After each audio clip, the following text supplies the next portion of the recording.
I was told that I sound really sarcastic when I do the introduction, and I'm not going to change that. No, I like it. Yeah. I can do that too. So, welcome to the Tunbridge Wells Borough Council What We Do podcast, Christmas Services Special! Woo! Woo! For the benefit of the listeners, the benefit of the tape. It is September, but we are getting ahead of the curve. So please, for the benefit of the tape, state your name and job title. So, hello. I'm Sabrina. I'm the Housing Options Team Leader here at Tunbridge Wells and been working in housing now for about 5 years. And you are probably one of the most stylish people in the council. Oh, thank you. It has to be said. We've done a podcast before with Matt Muddell, yeah. He's going to tell me off now for saying that wrong. But yes, and I have listened to Matt's as well. Yeah. So that was good. So he kind of covered off what housing options is. We're specifically talking about the festive season and winter. Mm-hmm. So how does that impact what you do?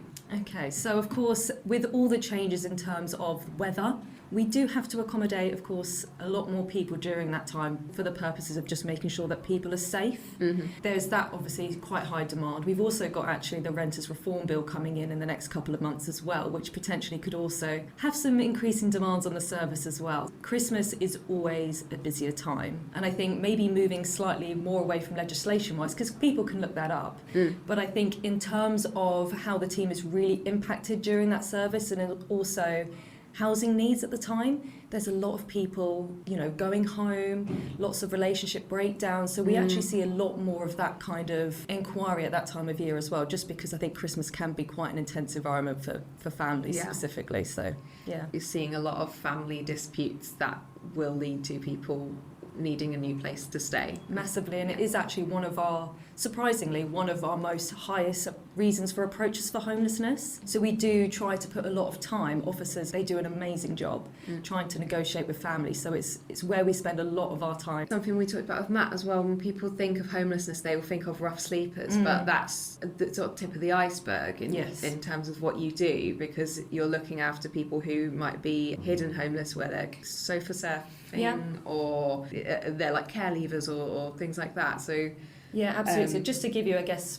some figures. So I mean, specifically at the moment, in terms of households that we're supporting that are rough sleeping, as in homeless tonight, that's 59.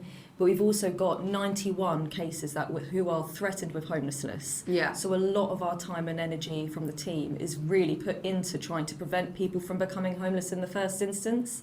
So yeah, there's a lot of work being done there. It's not just people rough sleeping on the streets, there's so much more than that. So that's why it's interesting to think about this particular service around Christmas, because rough sleepers around Christmas, you want to get them inside and warm and fed. But people who are experiencing domestic violence or experiencing difficult family situations, that kind of prevention is a whole different kettle of fish, I guess. Exactly, and especially over the festive period, emotions are heightened, and I think the lull post-Christmas, there's quite high energy over that festive period. There's things to look forward to, but the new year can be quite a dark and scary place. Yeah. Christmas is meant to be like a really happy time, but actually homelessness does have quite a dark side to it. But I think that's the energy in the team. I don't know if you've noticed, everyone is really quite high energy, enthusiastic. When I've talked about to members of the housing team before, I think it's similar to things like nursing, where I personally know I'd really struggle to do your job, because you have an ability to separate yourself and not lose yourself in each case, because if you do that, you have to be able to have that separation. But I think at the end of the day, the thing that keeps the whole team going, and this is something we talk about a lot as a team, is the reason we do what we do is because we want to help. Yeah. We want to do that little bit in a world full of chaos. Yeah. So I think we really focus on that, and I think that's definitely what keeps everyone going. I also think your team has a fantastic dynamic between you. Like, I think you are keeping each other's heads above water to an extent, because you need that. You need the empathy and the the sort of it's like a good family dynamic. I think absolutely. For me, that's paramount. If we have any difficulties amongst the team conflict, we couldn't do this job alongside trying to support customers too. The job would be impossible. So we have to be a big, supportive, working family to be able to get those people off the streets and support them the way that we do. Yeah, and I think when you've got that like higher purpose, that you're all like, okay, I can put aside like the fact that you moved my cheese, but like, we have the shared goal in mind, so it makes working it's a nice place to be able to work. I think it's fantastic what you guys do. I think it's amazing. Also, every now and then I look at my job where I like fiddle around with podcasts all day and I'm like, well, feel free to come and sit in for the day. We will happily take anyone that wants to come and see what we do, so come in, the doors are open. Lucy looks very nervous. I do. I'm not afraid to say. Well, this is actually leading in quite nicely. So what's the most satisfying thing about your job? I think just going back to just doing that small thing in the world amongst all the chaos. You know, we try to support people, and the little things that we do make a huge difference for when people are probably at the most lowest point in their life. Yeah. So we're picking people up really from the bottom, and it's amazing to see the changes in people, the progress that they make, all of the support that all the services do in Kent, because we couldn't do it alone. We need all the supporting services to collaborate with us because people's demands are so much higher than they've ever been before.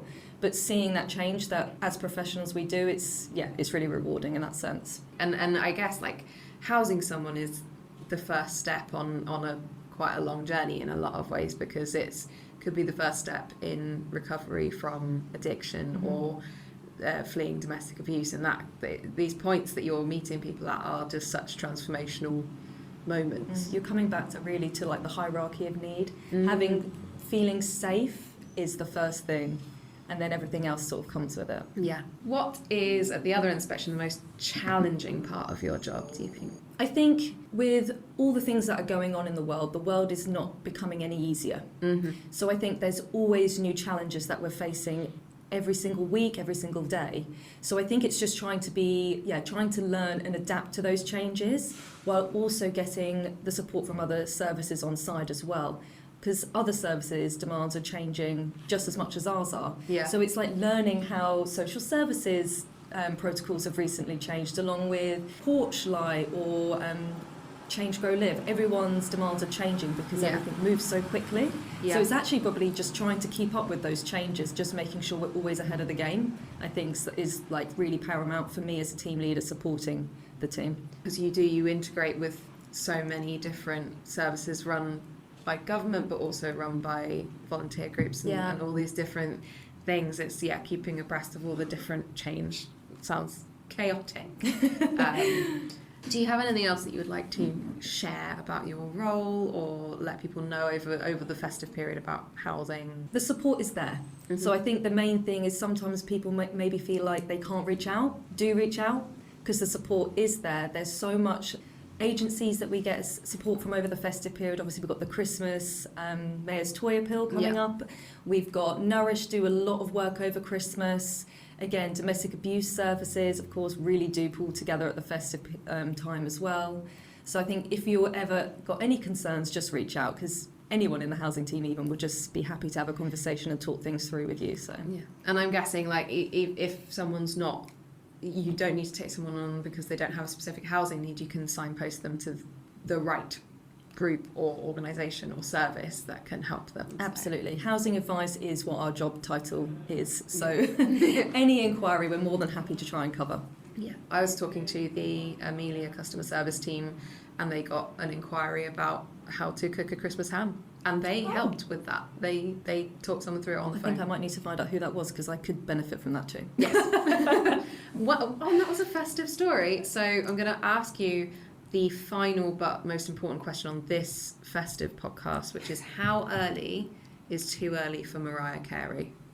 I do think Christmas songs is like 1st of December. 1st of December. I mean, I love Christmas. You could put, my friends would be quite unhappy for me saying the 1st of December, so maybe don't get them to listen to this. But mid-November, but really I'm like a 1st of December. 1st of December, yeah. I tend to go like 25th of November because I'm like, well, that's a month. Yes, that's. I feel like I can get on board with. Yeah, but then also perversely, I'm someone who takes down all of their decorations on Boxing Day. I'm like, nope, done. Yeah, I'm over it. Next thing now. Well, thank you very much. This has been a delight.